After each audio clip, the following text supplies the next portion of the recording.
Hello lovelies! Today I'm going to tell you about books I'm currently reading. So I've got 4 for you today. These are the 4 books that I'm currently in the middle of.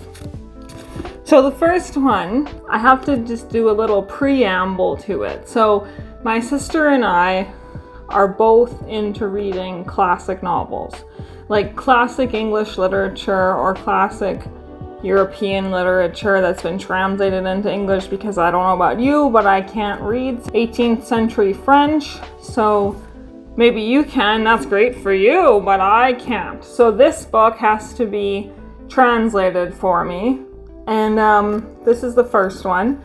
So my sister and I both like reading classic novels, like I said. We have a book club between the 2 of us only that, allows us to read these novels and share them with each other.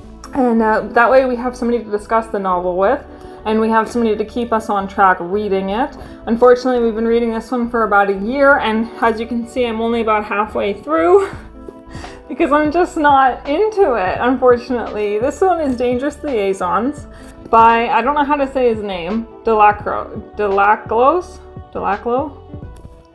I'm not sure. But anyways, this is Dangerous Liaisons, or La Liaisons Dangerous, or however you say it in French. I just butchered it, I'm sorry. But Dangerous Liaisons. And it's written as a set of letters, so everybody's writing letters to everybody else, and you get all those letters as the novel. Like it's not in chapters, it's just in letters. And the letters are all they're not exactly dated, like they are dated, but you don't know the year that they're writing in. You just know it's 17 something. The letters all say, like, here, I'll show you here. I'll open it up here. So you have a number of the letter, and then it tells you who it's to and who it's from. So, that's how you keep track of who's telling who what. And anyways, so we're both struggling to read this, and I think she's into it, but I think my sister said that if she is supposed to read something, then she doesn't really want to read it. And for me, I'm not really into the book. I'm just not getting into it, and I'm like halfway through it, I'm still just not getting into it.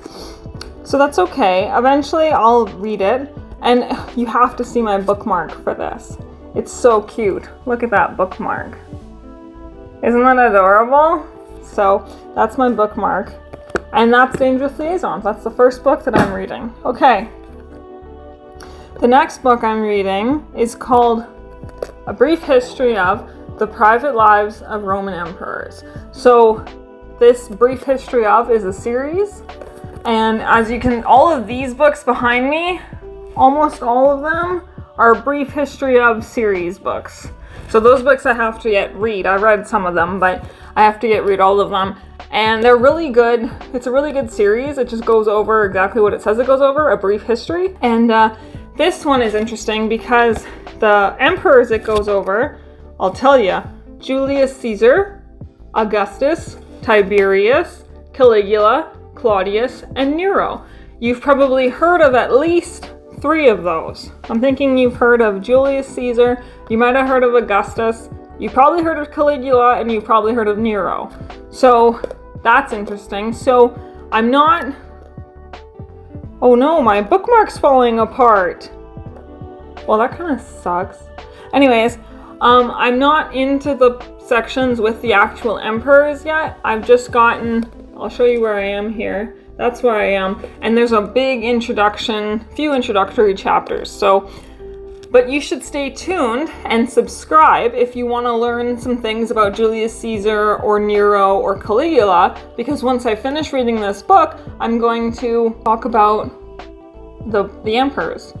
Once I finish reading this book, I'm going to discuss those emperors for you, for your viewing pleasure. So that's that book. I'll show you my bookmark.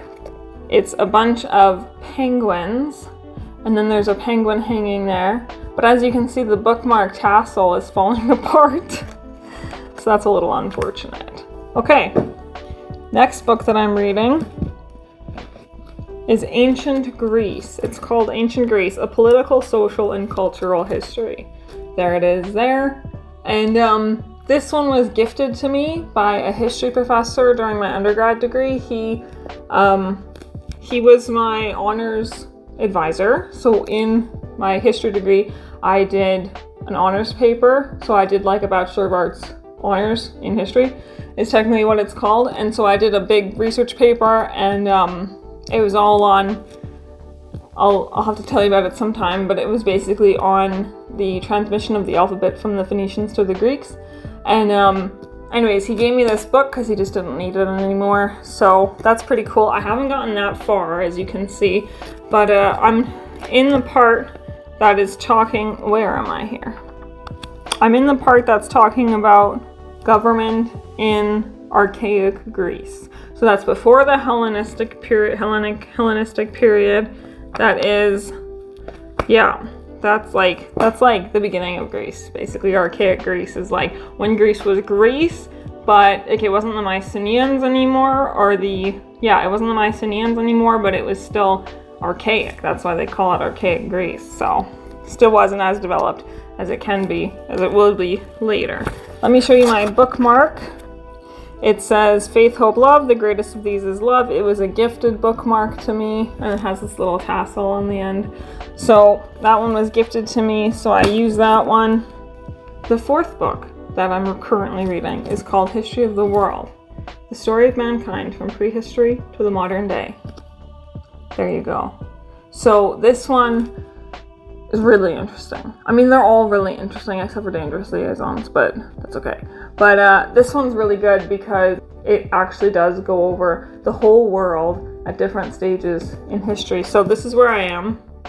As you can see, that's the flag there. And I'll just tell you where I am. I just finished reading The Decline and Downfall of Sasanian Persia, and I'm just about to start reading The Etruscans and the Rise of Rome. So if you don't know who the Etruscans are, read this book, it'll tell you. They were people that existed in Italy before Rome, and they actually took the alphabet and used it from the Greeks, and then the Romans took the alphabet from the Etruscans, not from the Greeks. They took it from the Etruscans. At least that's the theory, and used the alphabet. And then, of course, modified. Everybody who takes the alphabet modifies it. But that's a story for another time. So, if you want to learn more about Julius Caesar, Caligula, Nero, maybe even Augustus, stay tuned and subscribe, because I will tell you about them from this book that I'm reading. I hope you enjoyed this video. Thank you for watching. Bye!